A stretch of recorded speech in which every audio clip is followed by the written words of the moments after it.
So let's start off with a really basic overview of hyperspectral data. With hyperspectral remote sensing, we'll be speaking mostly about the visible and infrared portions of the electromagnetic spectrum. Surface reflectance at different parts of the spectrum or wavelengths are used to identify properties on the Earth's surface.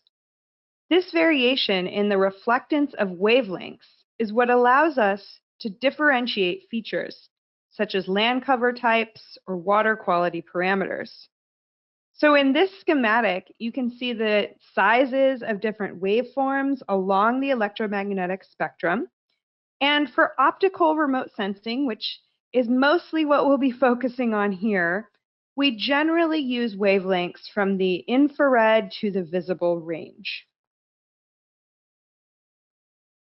As a review, optical sensors use the energy from the sun and record the reflected radiation from various surfaces on the ground. Reflectance occurs along the electromagnetic spectrum, and the sensor picks up the reflected energy along various wavelength intervals.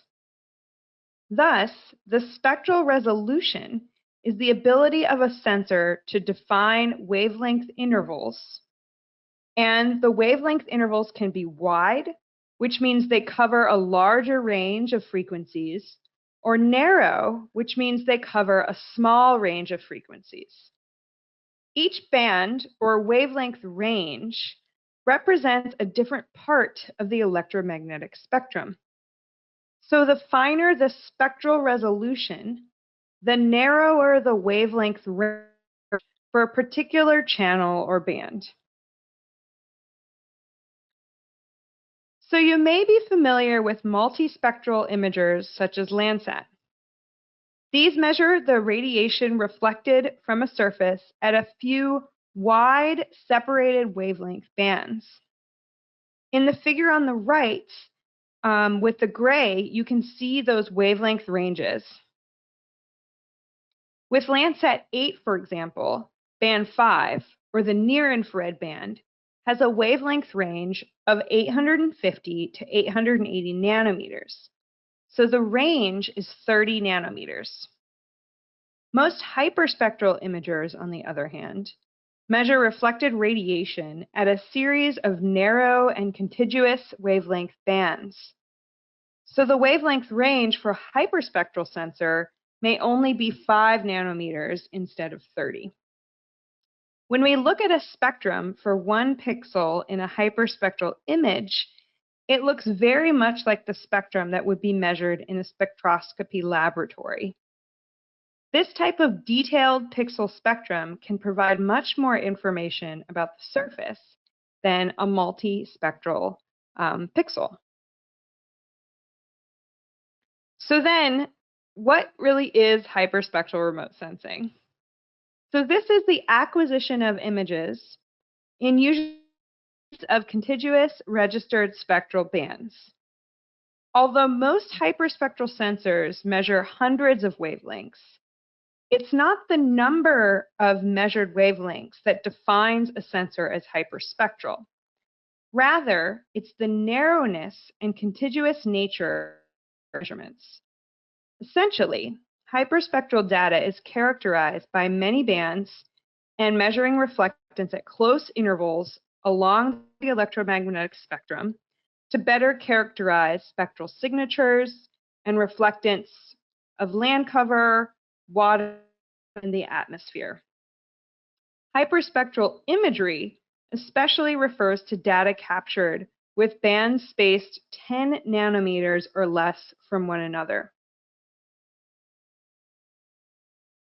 So here's another comparison figure of the multispectral imagery on the left and the hyperspectral imagery on the right. When we think of something like Landsat, we have 11 bands and 3 in the visible portion of the electromagnetic spectrum. So when we look at the reflectance from each of these wavelengths, we essentially only have 3 pieces of information. like these 3 bar graphs that you can see here on the left. But when we examine hyperspectral data, we have hundreds of bands within just the visible portion of the spectrum and at other wavelengths. So we can obtain a much more detailed picture, like a time series of reflectance in these many bands across the electromagnetic spectrum. This differentiates subtle differences on the ground that may not be available with multispectral data. So here is another schematic that really illustrates the usefulness of hyperspectral data. On the top is an example of a multispectral sensor. Again, we can think of Landsat. And on the bottom is an example of a hyperspectral sensor. This outlines the wide and narrow wavelength ranges in the multispectral versus hyperspectral sensors. Notice how closely spaced the bands of the hyperspectral sensor are. The narrow bands of the hyperspectral sensor give us a lot more information to use. Much of the data currently available to the public is multispectral.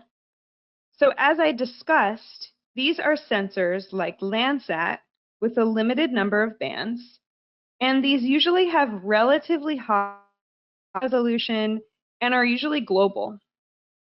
Hyperspectral data, on the other hand, has the advantage of the increased spectral resolution.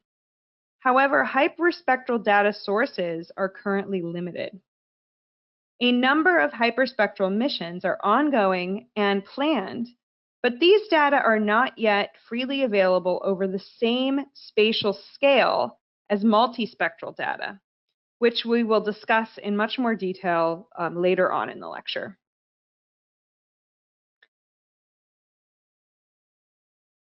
So with hyperspectral attributes in mind, you can now identify why spectral resolution is really important. When we have a lot of those narrow bands, we obtain a level of spectral detail that might go unnoticed in a multispectral sensor. For example, you can see here 4 spectral signatures: pine woods in purple, grasslands in green, sand in black, and silty water in red. While you may be able to distinguish water from grasslands with a multispectral sensor, it might be difficult to distinguish different vegetation types from one another, such as the pinewood versus the grasslands, because, as you can see here, they are spectrally very similar. But with a hyperspectral sensor, you could clearly identify some of those differences in the pinewoods versus the grasslands. Because of this unique ability to identify many different spectral reflectance values across these narrow bands, there are many applications of hyperspectral data. And these include things like geology, invasive species, coastal and ocean monitoring, carbon monitoring, analyzing microbial life in the Arctic, and volcanic activity. And there are many more, actually. In this image, you can see how hyperspectral data can be used to distinguish different types of coral in order to conduct a robust classification. Here's another example of the ability of hyperspectral data to distinguish between different minerals. Just as iron and copper look different in visible light, iron and copper-rich minerals reflect varying amounts of light in the infrared spectrum. So this graph compares the reflectance of hematite, an iron ore, in blue, with malachite in green, and cryoscolla, the copper-rich minerals, in red, from 200 to 3,000 nanometers. So you can clearly see some of these differences.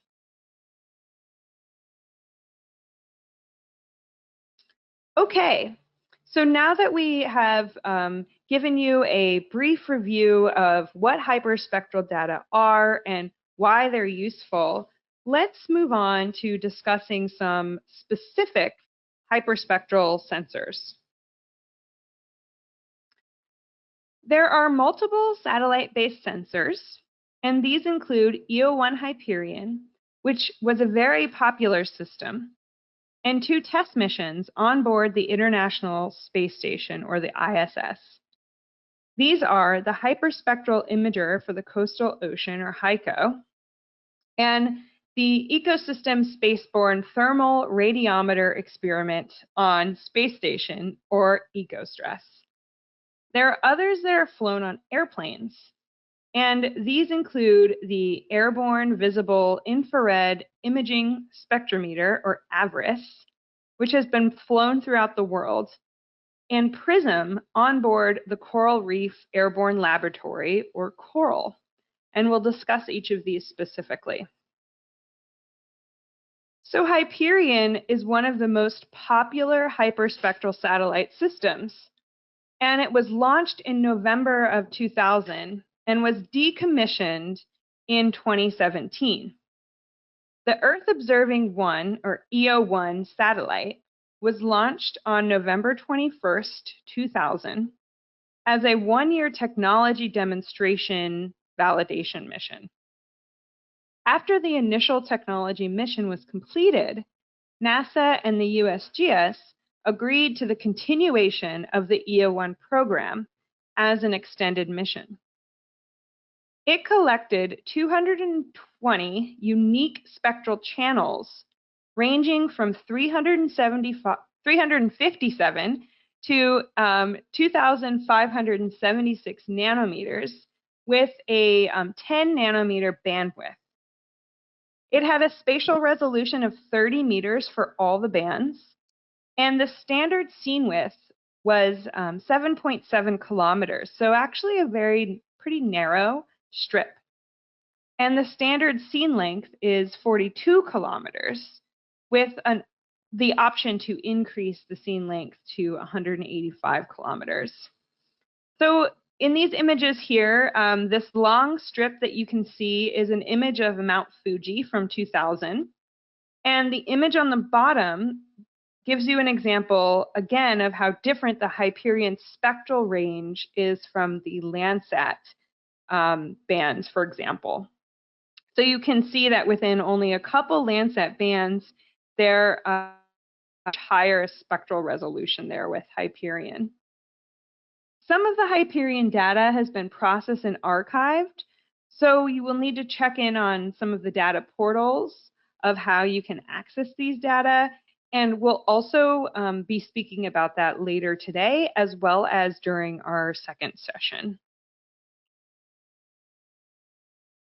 One use of Hyperion is for mapping mineral deposits. Here, the hundreds of bands in the hyperspectral imagery enable researchers to differentiate minerals and rocks that appear similar in visible light. So these images are of outcrops at a mining site in Jordan, where you can see the minerals are uniformly dark in the natural color image along the top and are in the false color image on the bottom. So here you can identify different rock types for mining activities or for just geologic mapping in general. The next satellite hyperspectral sensor is the Hyperspectral Imager for the Coastal Ocean, or HYCO. HYCO was the first spaceborne imaging spectrometer designed to sample the coastal ocean. It was flown on board the space station and was used to sample a specific coastal region at 90 meters spatial resolution with spectral coverage from 380 to 960 nanometers. So for HYCO, the bands were sampled at every 5.7 nanometers. This sensor has a very high signal-to-noise ratio that is needed to resolve the complexity of the coastal ocean. As a demonstrative instrument, HYCO was designed to collect only one 50 by 200 kilometer scene per orbit. The regions to be collected were determined weekly by a scheduling team. The focus was on providing HYCO data for scientific research on coastal zones and other regions throughout the world. HYCO demonstrates coastal products including water clarity, bottom types, bathymetry, and onshore vegetation maps. During its 5 years in operation, HYCO collected over 10 scenes from around the world. This is an example of HYCO data where the animation was produced from a scene in the archive collected over Bermuda on August 17, 2013. It cycles through all 128 HYCO channels, displaying 3 at a time. The slider on the right shows which channels were used for the red, green, and blue comparisons. No additional processing of the top of atmosphere radiances or the level 1 data were performed to make these images. So here you can really see how different bands highlight the various components of the island ecosystem, from land to shallow water to even the coral components. A newer satellite mission called the Ecosystem Spaceborne Thermal Radiation Experiment on the space station, or more commonly known as EcoStress, is also on board the ISS and measures the temperature of plants to better understand how much water plants need and how they respond to stress. While the optical portion of the sensor is multispectral, the thermal data and mission deployment will be used to benefit future hyperspectral missions as well. EcoStress was launched on June 29, 2018, and is still in operation. It has the viewing swath width of around 384 kilometers and views the surface of the Earth from around 53 degrees north to 53 degrees south latitude, with variable revisit times. And this is really dependent on the orbit of the ISS. Images are acquired over the continental US and over key biomes around the world, including European and South Asian agriculture and selected FluxNet validation sites. EcoStress uses a multispectral thermal infrared radiometer to capture radiance of the Earth's surface in 5 spectral bands with 1 shortwave infrared band, data at about 70 meters spatial resolution. On May 15, 2019, following mass storage unit anomalies, a new data acquisition strategy was implemented for acquiring these bands. I also want to mention that we had a previous lightning session on EcoStress last year, in 2019, late in the year. And you can find that on the RSET website. So there's a lot more information to be had about EcoStress there. Just mentioning one application here of EcoStress, it is oftentimes used for monitoring drought. The Western United States has been in drought conditions that have extended from the summer and into the fall of 2020. EcoStress imaged the drought on October 16, 2020, and compared the same area to an image from EcoStress taken a year earlier. The images on the left zoom into Arizona and New Mexico border along the Navajo Nation. And this features the EcoStress Evaporative Stress Index, or ESI, which shows plant water stress. The inset image on the right zooms further into the region, showing circular agricultural fields that have been irrigated. The blue colors represent low stress and high water use, whereas the red colors represent high stress and low water use. Irrigation is able to alleviate plant water stress in many of the fields, while the surrounding landscape suffers from the drought. So the bottom image then shows the percent change in plant water stress from 2019 to 2020, which really highlights these differences. Okay, so moving on to some of the airborne sensors. The Airborne Visible Infrared Imaging Spectrometer, or AVIRIS, has been flown on 4 aircraft platforms: the NASA's ER-2 jet, the Twin Otter, the Scaled Composites Proteus, and NASA's WB-57. AVIRIS has flown in North America, Europe, portions of South America, and Argentina. AVIRIS collects data at 224 contiguous spectral bands with wavelengths from 400 to 2500 nanometers. And each band is about 10 nanometers in width.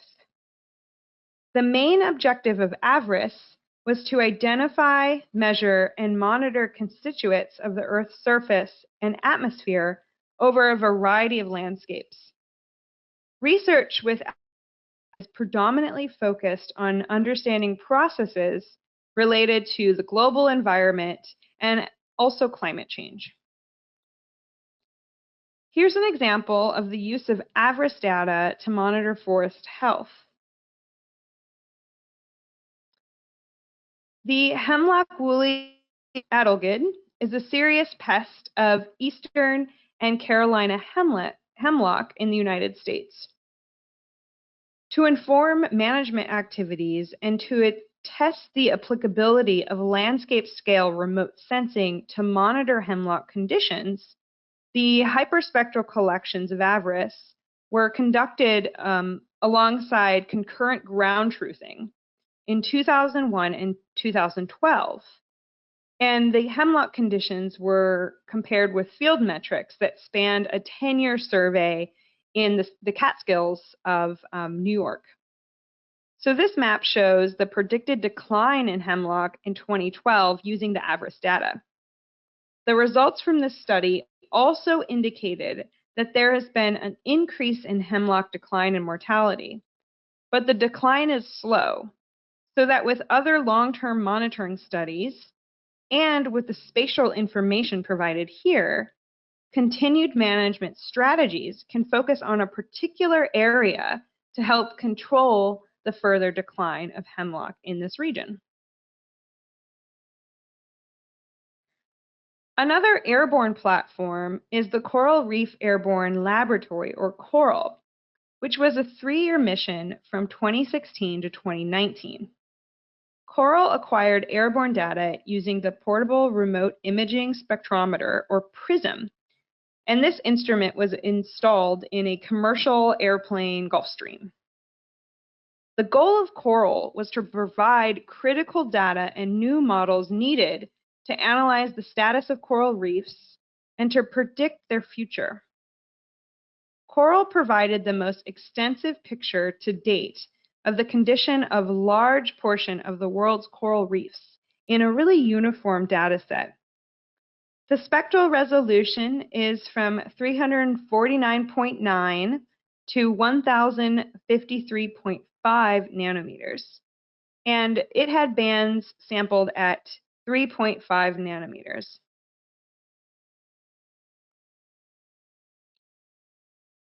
In 2016 and 2017, CORAL flew over key reef areas in the Pacific Ocean, including Hawaii, the Mariana Islands, Palau, and the Great Barrier Reef.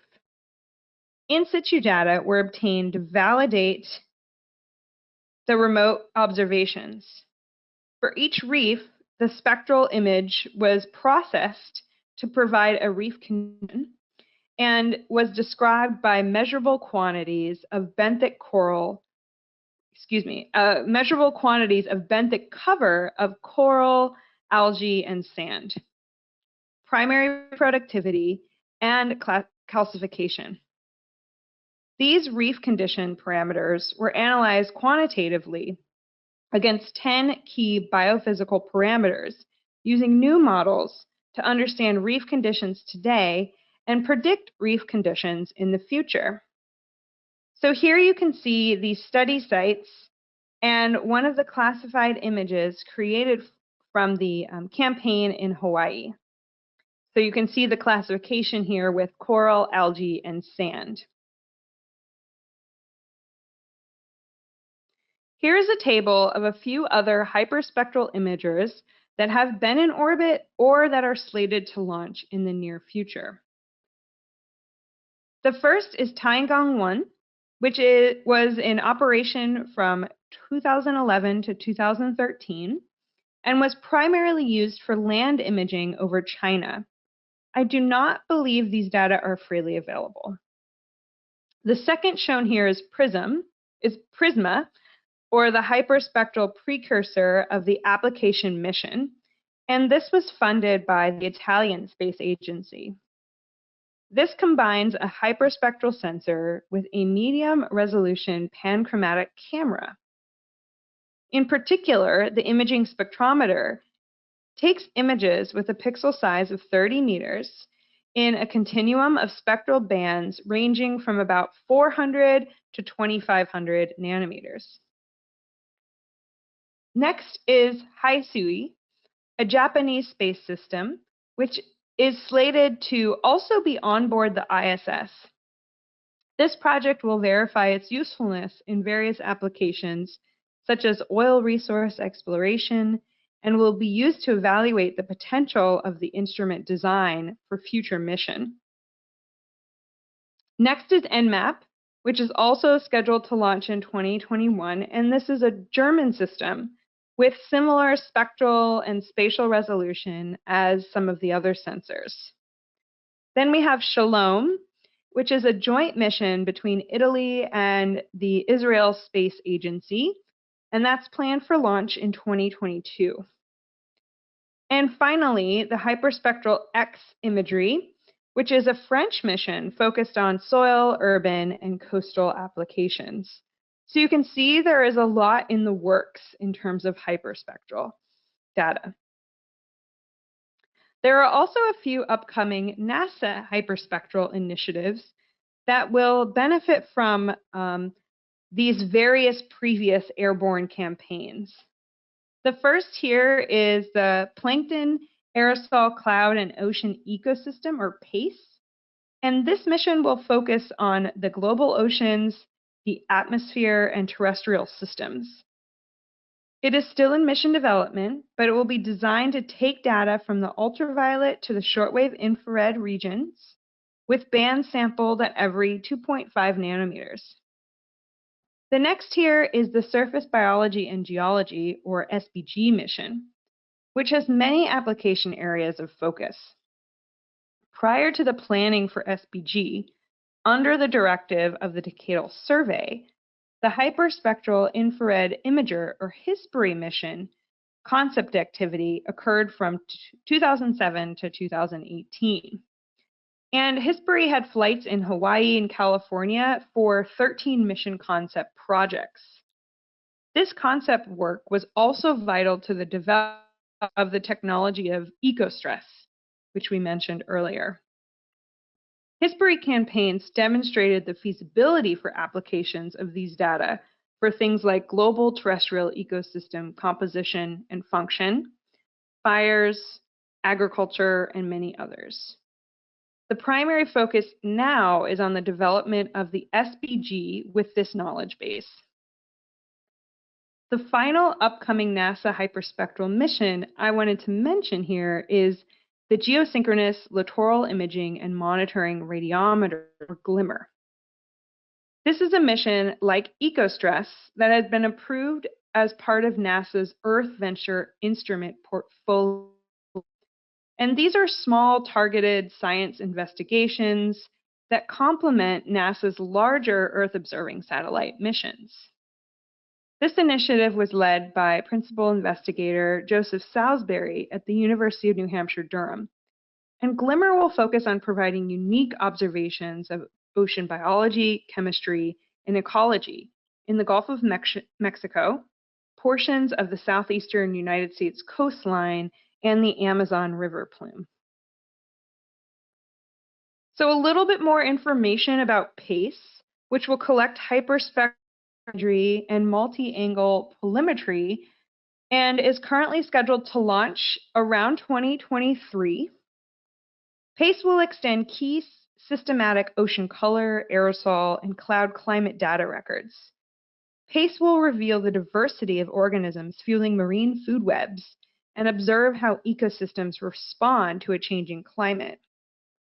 PACE is composed of 3 instruments, a hyperspectral imager being built in-house at NASA Goddard Space Flight Center, and this is called the Ocean Color Instrument, and 2 other contributed multi-angle polarimeters, HARP-2 from the University of Maryland and SPX-1 from a consortium of organizations in the Netherlands as well. The PACE Ocean Color Instrument, or OCI, will provide hyperspectral observation of the global oceans, atmosphere, and terrestrial ecology every 2 days at 1 kilometer spatial resolution at NADAR. OCI will observe from the ultraviolet through the visible and into the shortwave infrared, specifically at 340 to 890 nanometers, sampled at every 2.5 nanometers with a 5 nanometer resolution. HARP-2 will have a wide swath with 4 spectral bands across the visible and near-infrared spectrum, and SPX-1 will have a narrow swath with 5 viewing angles. So all 3 instruments will provide complementary data and will improve upon the collective understanding of Earth as a system of systems. PACE data will support 5 of NASA's applied research areas, including monitoring air quality and health, water resources, climate, ecological forecasting, and disasters. The PACE Applications Program engages with applied scientists to support innovative uses of PACE data and to complement and improve decision-making activities and provide practical solutions. So please stay tuned for updates on PACE, and be sure to check out the website listed on the previous slide for how to get involved. The SBG mission is also in the earlier stages of development and was selected under the guidance of the 2018 Decadal Survey. The specifics are still under development, but they are considering hyperspectral and thermal data. Listed here are some of the potential parameters the architecture team is considering for visible to shortwave infrared data as well as thermal data, such as a spectral range of 350 or 400 to 2500 nanometers, with a spectral resolution of 10 nanometers or better, with global data at 2 to 16-day revisit times. For the thermal bands, the range will be somewhere between 300 to 1200 nanometers, with more than 5 bands and a revisit time of between 1 to 70 days. The SBG team is currently identifying and characterizing a diverse set of architectures and conducting performance and cost effectiveness studies. The potential SBG applications include vegetation, aquatic systems, snow and ice, active geological surface changes, change detection, and natural resource management. This figure really highlights some of these possible applications and what the imagery could look like.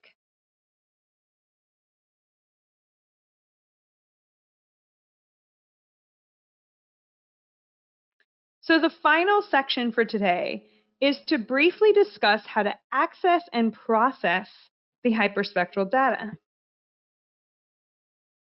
There are many places where you can access hyperspectral data, in particular those data made available by NASA and hosted by the USGS. These include the USGS Earth Explorer, GLOVIS, NASA Earth Data, as well as Google Earth Engine. For each of the data portals, you'll need an account to download data, but you can create an account for free. If you have worked with multispectral NASA data, these portals are probably pretty familiar to you. Data are also available through the USGS Land Processes Distributed Active Archive Center, or LPDAC. Here you can search for data depending on the application area, such as land processes or ocean biology. Here you can find AVRIS, HYCO, coral, and other hyperspectral data sets through the online resources of the DACs. In the next 2 sessions, we will be providing demonstrations of how to access and view the hyperspectral data for land and coastal systems. So do stay tuned for more information about that. Although there are various sources of hyperspectral data available, these data are much less widely available compared to other satellite products. The spatial extent of data is particularly limited when it comes to airborne missions and pilot or proof of concept missions, which there's been quite a few of so far. The airborne data are limited to flight paths set by mission goals. For example, the NASA Coral mission focused its flight campaign on key reef areas in specific island regions. The AVRIS land data is also available through various campaigns, but these scenes are limited by flight path and temporal resolution. These data will also likely be limited in the future for any flight missions that may have been grounded due to COVID-19. Data from satellite tests and proof of concept missions is also limited by the study area priority, oftentimes. So even if the sensor is capturing information over a larger spatial scale, those data might not be available in your region or globally. While some data acquired from these flights are not accessible from the NASA DACs, in some instances you can find assistants accessing data from the mission scientists as well. So it's quite different when we think about these data compared to the data of Landsat and MODIS, some of our most familiar satellites. There are some really unique limitations in terms of data availability that you need to consider. Another thing to consider is that hyperspectral data are made available at different processing levels. And these levels vary with respect to data acquisition and the sensors. In the case of AVRIS, there are levels 0, 1, and 2. The level 0 data is captured directly from the sensor. The level 1 data represents sensor radiance, whereas level 2 data is in the form of surface reflectance. In pre-processing, hyperspectral remote sensing data must be calibrated for systematic hardware defects and atmospheric effects in order to extract reliable information. To process and analyze these images, it's important to diminish the dimensions of the data while conserving the important information, especially because these data files can be so large. Therefore, there are some more advanced techniques, such as principal component analysis, that can be used to identify correlation among spectrally similar bands in order to choose the best bands for your study area. Due to the high spectral resolution, there can also be quite a lot of noise in the data. So something like the minimum noise fraction technique can be used to reduce this. And we will not cover any of these techniques in detail. I just wanted to mention them here if you are interested in actually using the data yourself. And the data can be processed in many different geospatial software systems, similar to multispectral data in some ways. So you can actually open these images and take a look at them in things like ArcGIS, QGIS, ENVI, AirDOS Imagine, Google Earth Engine, and even in R and Python. And this image here shows an example of Landsat data on the top left, and then various bands of Hyperion data on the other panels of the image. And this is shown in something very similar to these geospatial software systems. So due to the data specifics, there are some really important considerations to take into account when you're conducting data processing. The two primary considerations are very large data files that often contain hundreds of bands and the spectral similarity of some of these bands because they're imaging so close together along the electromagnetic spectrum. So there's a real benefit to having these many, many bands, but then these bands, because they're so narrow and close together, might be very similar. So it might be difficult to decide which bands to use under certain situations.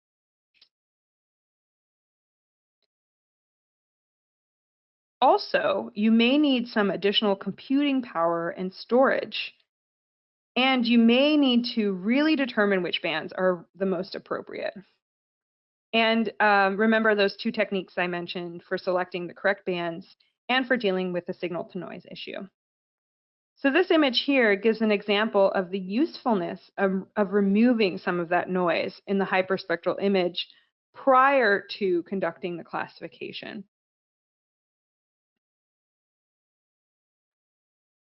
So in summary, hyperspectral data generally has hundreds of contiguous spectral bands.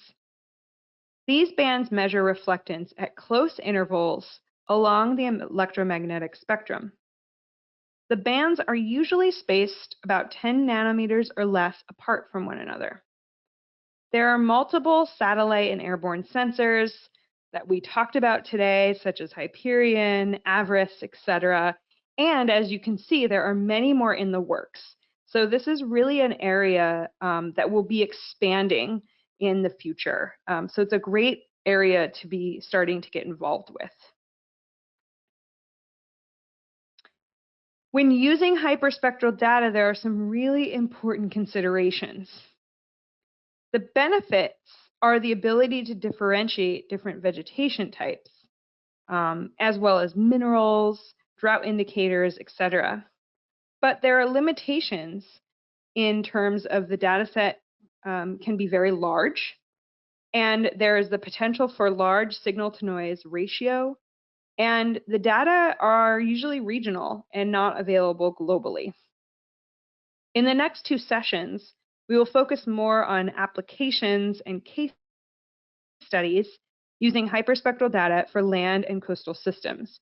So you can really get an idea of what these data have been used for in the past, what they could be used for in the future. And then we will also have two short demonstrations in sessions 2 and 3 on accessing and visualizing the hyperspectral data as well.